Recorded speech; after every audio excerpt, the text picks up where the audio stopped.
አንቺ ስላልደረሽባቸው ህልሞችሽ ስላልተሳኩልሽ ስኬቶችሽ ስላላደረግሻቸው ነገሮች እያሰብሽ አላህን እያማረርሽ ነው።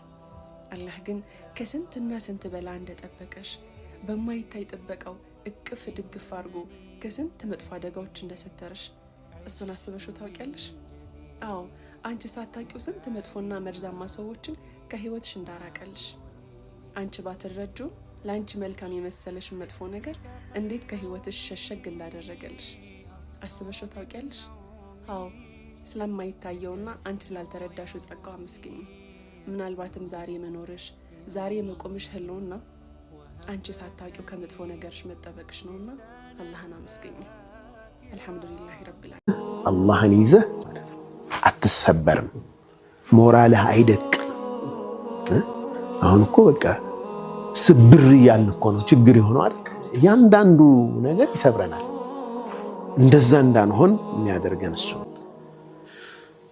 ወደፊት እንድትገሰግስ አቅም ይሰጣል፣ ኢቅዳም ይሰጣል፣ ጉልበት ይሰጣል። ثم الجبال الرفيعة هي إدماني لا حول الغيم فيها بانت أسراره وضبابها انبان يروي ناظر عياني كنك من العين شايل قطعة ستارة ولا الغيم غطى جباله والمطر باني غصب بتهواه هواه وتعشق مطاره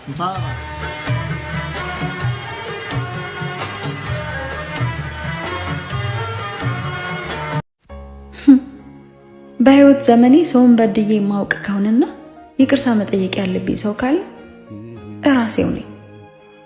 ይቅርታ ያለ ኃላፊነትሽ ሸክም ላበዛውብሽ፣ ለሰው ህይወት ማማር አገልጋይ ላረኩሽ ይቅርታ፣ የሚገባሽን ትኩረትና ክብር ለከለከልኩሽ ይቅርታ፣ ከኩዮችሽ ስላስቀረውሽ ይቅርታ፣ ስለሰረኩብሽ ጊዜ ስላስመለጥኩብሽ እድሎች ይቅርታ፣ ለሚያስፈልግሽ ፊት ነስቼ ለሚያስፈልጋቸው ማሟያ ስላረኩሽ ይቅርታ። ባንቺ ጫማ ሳይቆም ሳይኖር ያንቺን ኑሮ እንዲህ ነሽ ለሚልሽ እንዳሰጪ ጆሮ። አንቺኮ ጀግና ነሽ ፍጹም የበረታሽ፣ ውስጥሽ ያለን ህመም ለብቻሽ የረታሽ።